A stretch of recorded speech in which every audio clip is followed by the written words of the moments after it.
Padre, te queremos dar muchas gracias por un fin de semana tan bendecido como el que nos has regalado, Señor. Gracias, Señor, por estos 2 días de tanta edificación para nuestras vidas y también por la oportunidad de poder empezar un lunes más, Señor, nuestros devocionales con los hermanos de Club Biblia, tanto los que están conectados ahora como aquellos que se conectarán en otro momento, lo verán más tarde, Señor. Pero gracias por la vida de todos ellos que cada día se alimentan de tu palabra junto a nosotros también. Señor, te pido que bendigas este tiempo, que podamos, Señor, poner nuestros ojos en tu palabra. Señor, también te pido que recordemos que aunque estamos conectados en Internet, que aunque estamos en una plataforma como YouTube, es tu palabra y debemos tratar este tiempo con reverencia. Cuando tu palabra es abierta, tenemos que tener respeto, Señor. No es momento de distracciones, ni de jugar, ni de nada más que prestar atención a tu palabra. Porque yo creo firmemente que también puedes hablarnos a través de estas plataformas donde tu palabra se abre y donde tu palabra es leída y meditada. Señor, tú obras en los corazones. Así que danos, Señor, un corazón ahora humilde para recibir tu palabra y sobre todo que tu palabra nos ayude a exaltar a Cristo y podamos, Señor, contemplar su obra y admirarnos más y más de su grandeza. Te lo pido en el nombre de Jesús. Amén, amén y amén. Bueno, amados hermanos, vamos a empezar con nuestro devocional de hoy. Hoy no tengo agua. Bueno, el Señor me permitirá resistir todo el rato, porque además hoy tengo la garganta que hoy me iría muy bien. Me estoy recuperando poco a poco, pero menudo fin de semana. Este fin de semana tuvimos 4 horas de clase el sábado por la mañana, tuvimos una reunión de varones el sábado con 1 horita de descanso por medio por la tarde, luego el culto de domingo y aquí estamos peleando un poquito con la garganta y esperando estar bien para el estudio bíblico de mañana. Pero el Señor nos va a permitir hoy con calma hacer nuestro devocional. Osvin, gracias por colaborar con el canal. El Señor te bendiga. Un saludo hasta los Estados Unidos. Vamos entonces al versículo 6, que es donde vamos a empezar en el día de hoy nuestro devocional. Y dice así la palabra del Señor. Porque mientras aún éramos débiles, a su tiempo, Cristo murió por los impíos. Nosotros empezamos el devocional de hoy, estamos recordando los resultados de la justificación. Estamos viendo qué trajo la justificación a nuestras vidas y nosotros vimos que lo principal que trajo la justificación, y es lo que empieza diciendo Pablo al principio del versículo 1 del capítulo 5, es que Pablo empieza diciendo que ahora tenemos paz para con Dios, que habiendo sido justificados por la fe o mediante la fe, tenemos paz para con Dios por medio de nuestro Señor Jesucristo. Y luego Pablo seguía diciendo, ¿no?, otros beneficios que había traído esa justificación.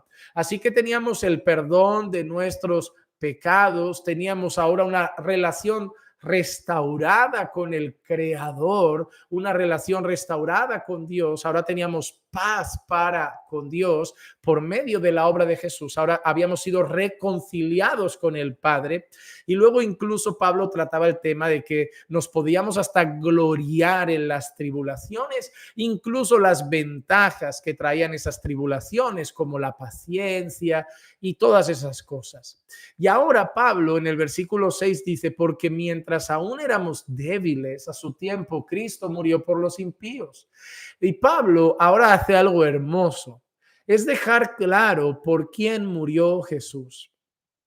Y esto me parece algo muy relevante. Dice, porque a su tiempo Cristo murió por los impíos.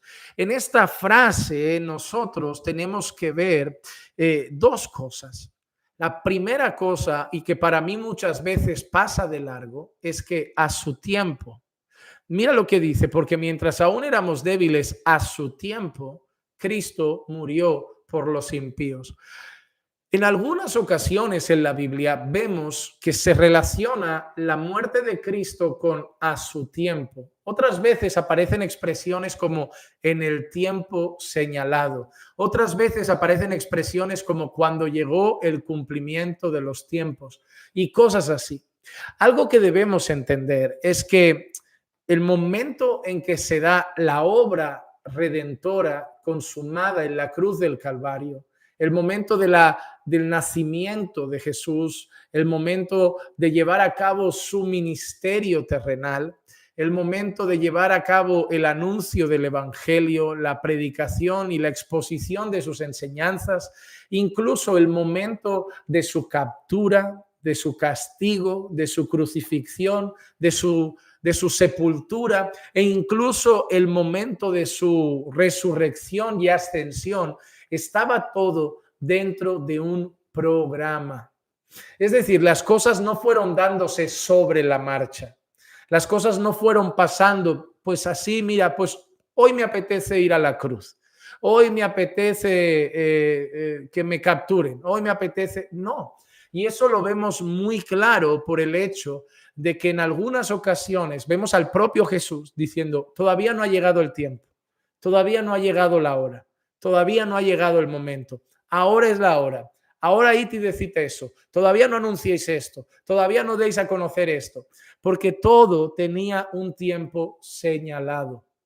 Así que nosotros primero debemos comprender que el sacrificio de Jesús en la cruz, la obra redentora consumada en el Calvario, todo eso que se llevó a cabo no fue un momento histórico que sucedió, mira, casualmente pasó en esa época. No, fue el momento señalado por Dios, en el día oportuno, en el momento oportuno, en la época oportuna, a su tiempo.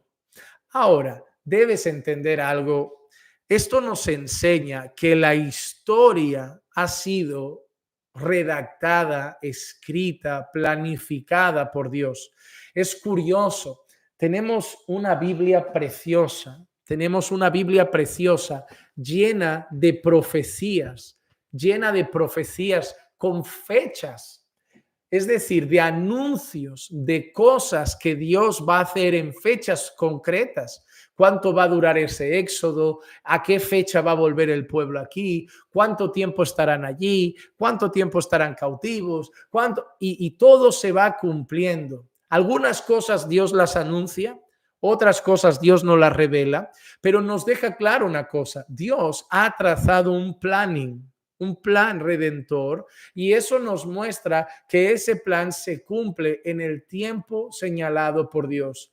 Cuando miras tu vida, debes entender que todo sucede en el tiempo señalado por Dios. Hermano amado, tú no naciste en el momento que naciste, en la época que naciste, por mera casualidad.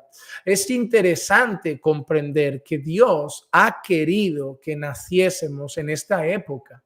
Dios nos ha querido para esta época. Por ejemplo, a nosotros nos gustan mucho las cosas de época. A Clicia le encantan y a mí me acabó encantando por añadiduría, porque pues me acabó pegando ese gusto. Le gustan mucho las cosas de época, todo lo que es antiguo, años 30, años tal, antiguo, cosas de época le encantan. Y si es inglés más, si es inglés y de época, le gusta más. Pero hay una cosa, que nosotros no vivimos en esa época. Yo pienso, a veces hablamos, mira cómo eran los hombres de educados, mira cómo se portaban como caballeros, mira las mujeres cómo vestían como damas, cómo era esto, cómo era aquello. Tenía sus pros y sus contras, pero a veces nos ha pasado, me hubiera gustado vivir en aquella época, me hubiera gustado vivir en esa época, me hubiera gustado ser pastor en esa época, me hubiera gustado ser predicador en aquellos años, pero Dios ha querido que sea en esta época. Dios ha querido que sea en este tiempo. Dios ha querido que sea en esta época que Él ha señalado para nosotros. Hermano, no puede gustarte la idea de haber aparecido en otra época, pero debes entender que el propósito que Dios tenía para nuestras vidas lo tenía para ahora, para este tiempo.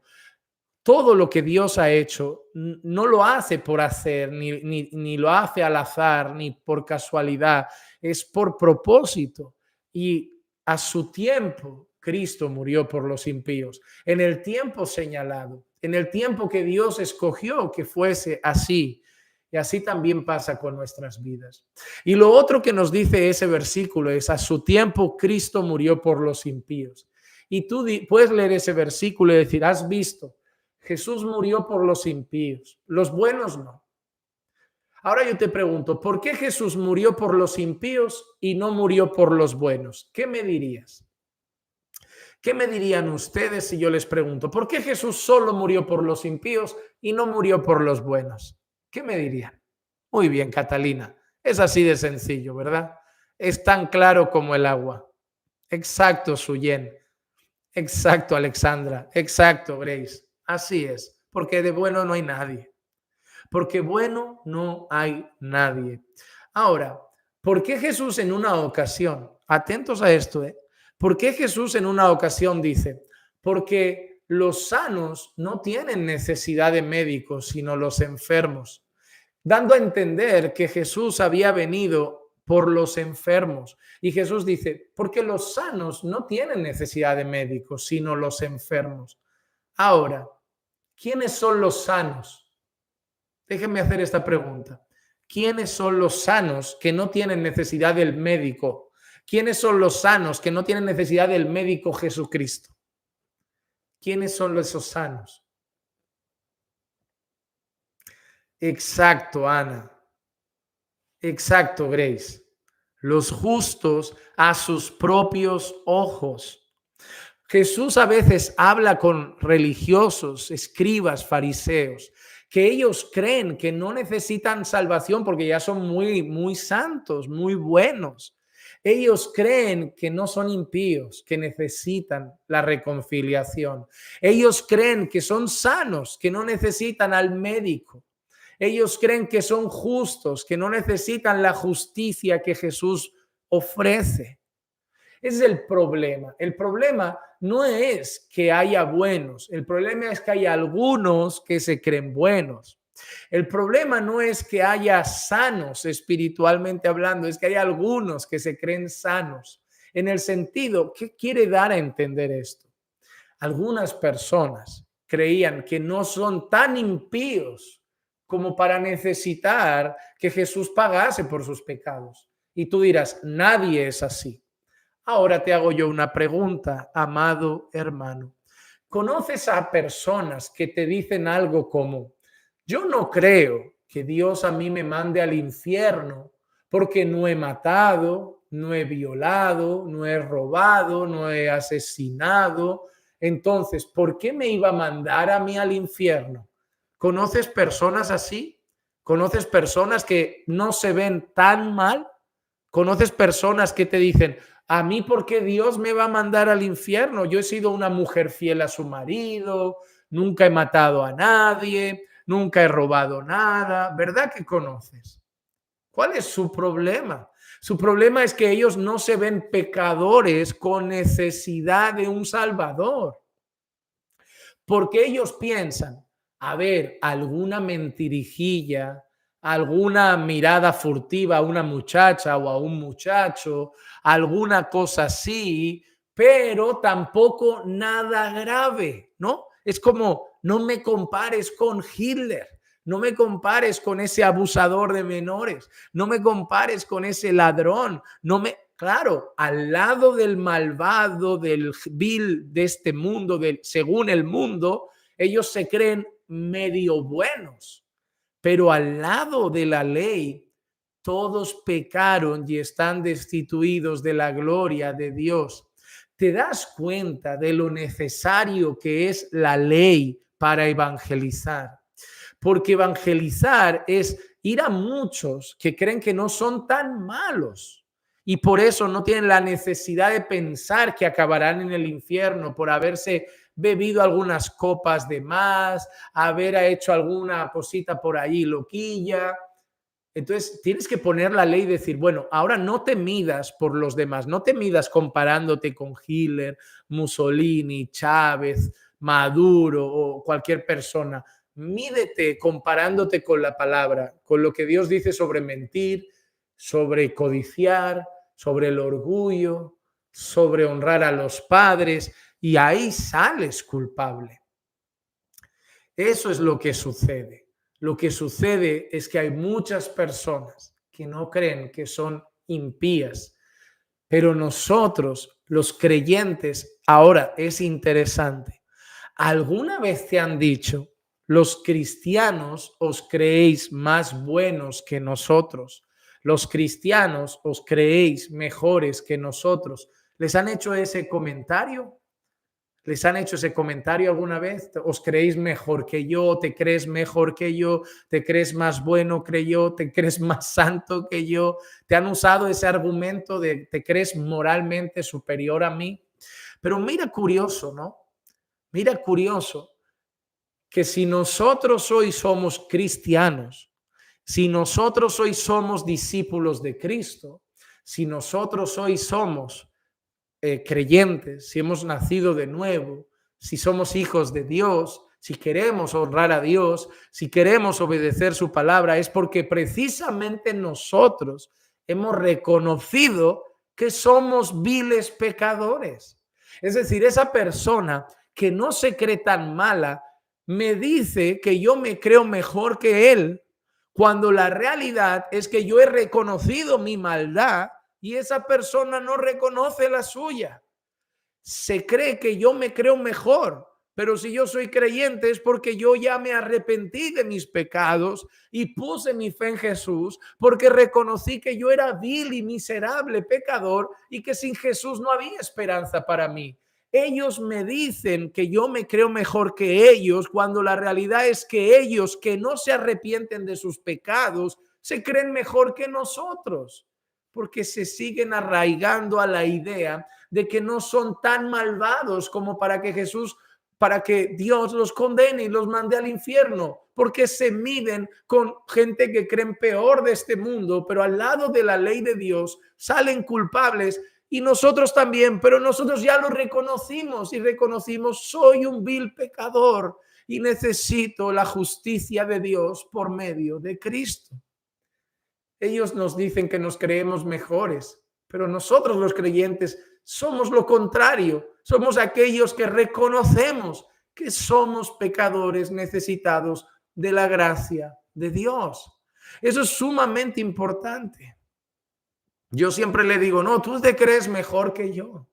Tú te crees mejor que yo, porque yo ya he reconocido mi pecado y lo sigo reconociendo cada día. Y tú no te crees tan malo, tú te crees más bueno que yo, porque no te quieres arrepentir, no quieres rendirte a Jesús, no quieres buscar su socorro, no buscas su salvación, porque te crees mejor que yo. Yo estoy en Cristo porque sé que sin Él no soy nada, sé que sin Él no tengo nada, sé que sin Él soy un vil pecador condenado al infierno. Tú te crees mejor que yo. Yo siempre digo que para mí el evangelismo es como darle la vuelta a la tortilla un poco y darle la vuelta a la historia, porque realmente no tiene sentido la forma como ellos nos miran a nosotros. Ahora, dos cosas que nos ha dejado claro este versículo: que Jesús murió a su debido tiempo, en el tiempo señalado, según el propósito de Dios, pero también que Jesús murió por impíos, por malvados, porque todos son impíos, todos son pecadores. No hay ningún bueno por el que Jesús haya muerto, porque no hay bueno, no hay justo, ni siquiera uno. No hay quien busque a Dios, todos se han desviado, a una se han hecho inútiles. ¿Qué más? Versículo 7 dice así, lo siguiente: porque a duras penas habrá alguien que muera por un justo, aunque tal vez alguno se atreva a morir por el bueno. Ahora, no está diciendo nuevamente que haya alguien bueno, alguien justo en sí mismo. Está usando una expresión para decir algo, para decir, si alguien se atreviese a dar su vida, sería capaz de darla por alguien que considerase bueno a sus ojos y pensase, esa persona debe vivir porque es una buena persona, yo moriré por esa persona. Está haciendo una comparativa, pero no está diciendo hay gente buena, hay gente justa de verdad por la que valdría la pena morir. No, al revés, está diciendo, si por alguien valiese la pena morir, sería por alguien bueno, sería por alguien justo. Yo ahí pienso una cosa, si por alguien sería apropiado dar la vida, sería dar la vida por Jesús. Sería decir, Jesús, yo muero en tu lugar. Tú eres justo, tú eres bueno, tú no eres digno de muerte. Yo muero en tu lugar. Porque él sí merecería la pena, ¿no? Que alguien muriese por él, porque él es justo, él es bueno, él es digno. Eso es lo que está haciendo una comparativa Pablo. Está diciendo como, bueno, si valiese la pena morir por alguien, si alguien se atreviese a dar ese paso, decir, yo moriré por él, lo haría por alguien bueno, pero ¿quién moriría por un malvado? Es decir, imagínate que van a condenar a Hitler, sabemos que no lo condenaron en un juicio, que la cosa fue diferente, ¿no? Pero pongamos la escena, que alguien va a condenar a Hitler y le dicen a un jurado de 50 personas, ¿alguno de ustedes quiere dar su vida por él? Nadie daría su vida por Hitler, absolutamente nadie daría su vida por él. Y no hace falta que ahora se levanten diciendo, no, porque yo sé que algún loco fanático daría su vida por él. No, estamos hablando en otro sentido, pero imagínense 50 personas aleatorias que no fuera ningún fanático de él. Nadie daría su vida por él o por otro dictador o por un asesino. O si trajesen a un abusador y dijeran, mira, este hombre abusó de sus hijos. Alguien quiere dar su vida por él porque va a ser muerto en la silla eléctrica, pero alguien se anima a morir en su lugar. Nadie iría ahí. Nadie iría ahí. Obviamente lo que está diciendo, si alguien se atreviese a dar ese paso, a lo mejor lo haría por alguien bueno, pero nadie, absolutamente nadie moriría por alguien malvado. Nadie moriría por alguien que considera malvado. Nadie moriría por alguien que considera ruin, miserable. Nadie arriesgaría su vida por alguien que considera una persona mala, una persona vil, una persona impía, una persona pretenciosa, orgullosa, arrogante, soberbia, malvada con los demás. Nadie se animaría a dar su paso sabiendo que esa persona es malvada. Y es lo que quiere decir Pablo. Pero es lo que dice ahora el versículo 8, que es estupendo y maravilloso. Pero Dios demuestra su amor para con nosotros en que siendo aún pecadores, Cristo murió por nosotros. Ahí está la grandeza de ese amor. Es decir, el amor de Dios ha sido mostrado en su máximo esplendor. ¿En qué hecho? En el hecho de que Dios, aun sabiendo que son malvados, aun sabiendo que son impíos, aun sabiendo que son pecadores, aun sabiendo que se han reído en su cara, aun sabiendo que se han burlado de él, aun sabiendo que se han ido detrás de falsos dioses, aun sabiendo que le han dado lugar a sus pasiones, incluso sabiendo que los que crean en él le volverán a fallar algunas veces y volverán a pecar contra él algunas veces, aun sabiendo la gran maldad que hay en ellos, entrega a su hijo a morir por los impíos. Dios no es que diga, yo veo potencial en ellos, yo veo que en el fondo son buena gente, pero han sido maltratados en su infancia, pero en el fondo son buenos. No, Dios no es que diga, yo sé que la vida los trató mal y por eso son así y por eso acabaron en esas vidas, pero yo sé que en el fondo son dulces y buenos. No. ¿Sabes qué piensa Dios? Puede ser que haya acabado como mujer de mala vida porque la abandonaron, la mandaron a las calles, pero es que aunque hubiera nacido en una casa estructurada, hubiera pecado de otra manera, hubiera hecho otra cosa y hubiera hecho a lo mejor gratis con chicos lo que ha hecho pagando con hombres. Creen que a lo mejor, porque es lo que te dicen, como llevó esa vida, acabó en las calles, en las drogas, en la delincuencia. Vale, ok, yo entiendo, ciertos factores pudieron conducir a ciertas decisiones con más facilidad, pero no pienses, por favor, no pienses que si hubiera tenido una casa más estructurada nunca hubiese pecado. porque yo vengo de una casa estructurada, yo no vengo de padres separados. Mira, yo no vengo de padres separados, yo no vengo de un padre que pega a su madre. Sí, mi padre tenía sus cosas y le gustaba la bebida y cosas, pero vengo de un padre que trabajaba de lunes a viernes en un hospital, se iba por la mañana al trabajo, trabajaba duro, llegaba por la noche, pagaba todas las cosas, y una mamá muy trabajadora, en una casa siempre limpita, siempre ordenada, nunca faltó una tele, nunca faltó un ordenador, nunca faltó buena ropa, teníamos buen desayuno, buena comida, buena cena, íbamos a fútbol, hacíamos deporte, también nos apuntaron a inglés, a informática, me llevaron de intercambio a Londres un par de veces a aprender y a mejorar el idioma, me dieron mi primer cochecito cuando cumplí 18, me pagaron el carnet de conducir, me dieron un fondo de ahorro para que fuera a la universidad, y tú dirás, ¡oh, qué vida!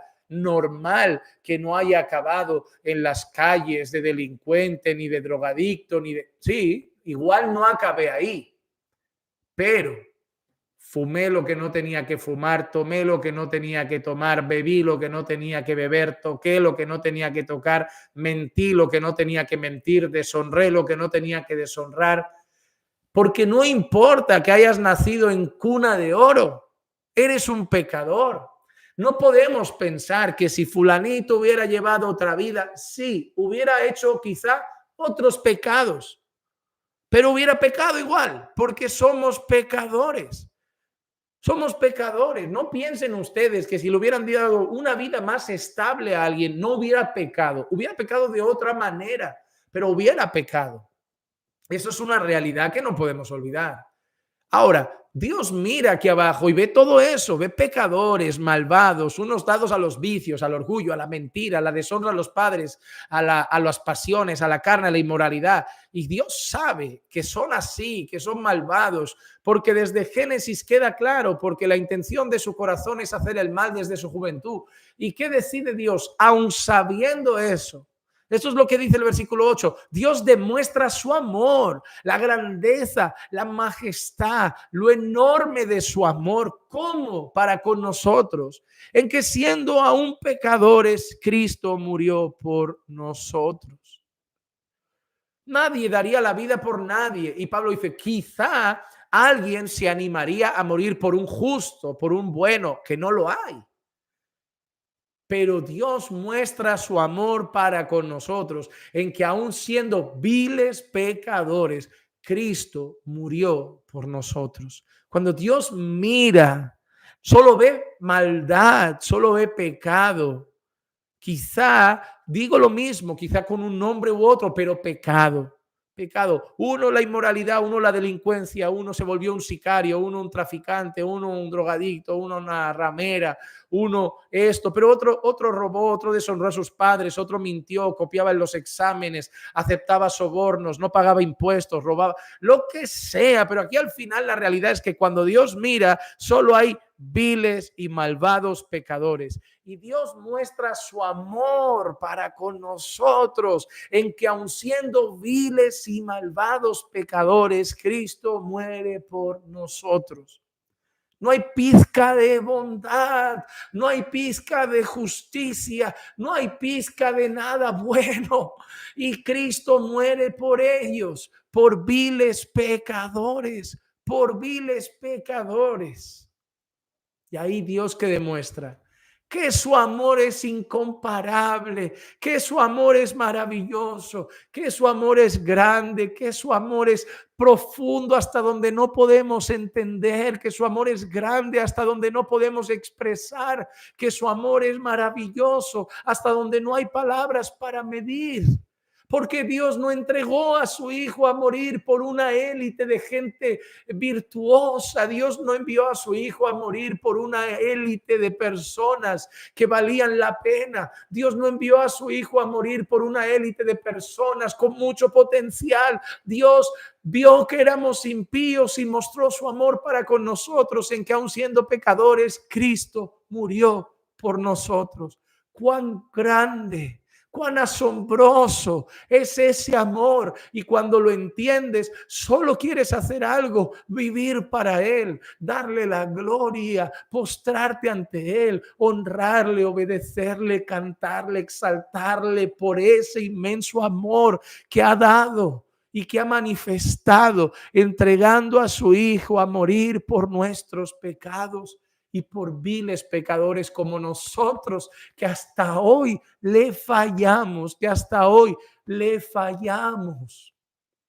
No olvides cuán grande es el amor de Dios. No olvides cuán grande, incomparable es el amor de Dios. No lo olvides, jamás.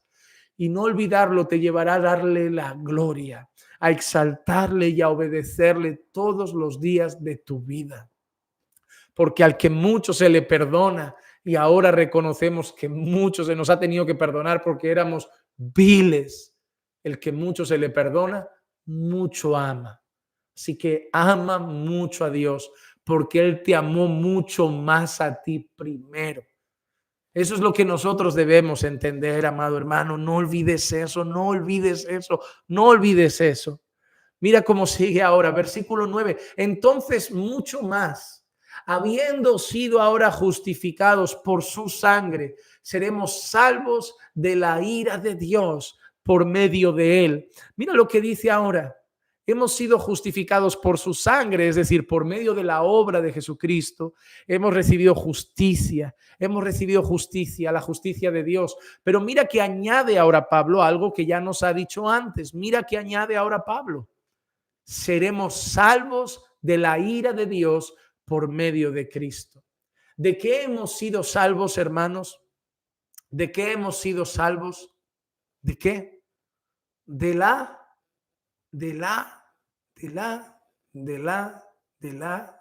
qué. Muy bien, Clau. Muy bien, Cintia. Muy bien, Grace. De la ira. Muy bien, Erika. De la ira. De la ira de Dios. Ahora, ¿qué espera a todos aquellos que no se rinden a Dios, que no reconocen su pecado, que no ponen su fe en Cristo, que no ponen su confianza en Cristo? ¿Qué les espera? La ira de Dios, la ira de Dios. Ahí entiendes lo que Jesús dice, porque el que cree no es condenado, pero el que no cree, la ira de Dios permanece sobre él. La ira de Dios permanece sobre él. Hermano, si tu madre no es creyente, si tu padre no es creyente, si tus hijos jóvenes no son creyentes, la ira de Dios está aquí, está sobre ellos.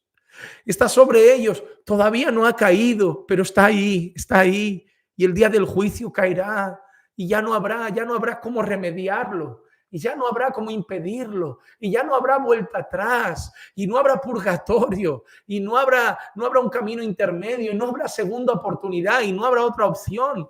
La ira de Dios está sobre ellos, sobre todos aquellos que amamos y no son creyentes. La ira de Dios está aquí mientras caminan, mientras viven, forman sus familias, van a su trabajo. La ira de Dios está aquí, como también estaba sobre nosotros. Y lo único que hace que la ira de Dios salga de aquí es que la ira de Dios caiga sobre Jesucristo. La ira de Dios tiene que caer o sobre ti o sobre Jesús. En mi caso, cayó sobre Cristo. Pero en los que no creen en Jesucristo, en los que no se arrepienten de sus pecados y no ponen su fe en Jesús, la ira de Dios caerá sobre ellos por toda la eternidad. Por toda la eternidad. Hermano, no dejes de orar a Dios por la salvación de tus seres queridos. Entonces, mucho más, habiendo sido ahora justificados por su sangre, seremos salvos de la ira de Dios por medio de él. Vamos a concluir nuestros últimos dos versículos. Versículo 10. Hoy terminamos con el 11. Porque si cuando éramos enemigos, esto es lo que es todo el mundo que está fuera de Cristo, enemigo de Dios. Recuerdan también lo que dice la palabra: aquel que se constituye amigo del mundo se constituye enemigo de Dios. Cuando estábamos sin Cristo éramos amigos del mundo, automáticamente ahí vivíamos en nuestras pasiones, éramos enemigos de Dios. Pero mira que dice: Cuando éramos enemigos, fuimos reconciliados por la muerte de su Hijo. Mucho más, habiendo sido reconciliados, seremos salvos por su vida. Ahora, no solo dice que la muerte de Jesús, la obra de Jesús, trae esa reconciliación, sino que tiene un efecto mayor todavía, mayor todavía. La vida de Jesús también afectó a nuestra reconciliación. La vida de Jesús, la obediencia de Jesús, la justicia de Jesús, la muerte de Jesús y por consiguiente también su gloriosa resurrección. Versículo 11, y no solo esto, sino que también nos gloriamos en Dios por medio de nuestro Señor Jesucristo, por quien ahora hemos recibido la reconciliación. Hemos recibido la reconciliación, hemos recibido la salvación, hemos recibido la justificación, hemos recibido el amor de Dios en nuestros corazones. Y todo eso por medio de la vida, por medio de la muerte, por medio de la resurrección de nuestro Señor Jesucristo.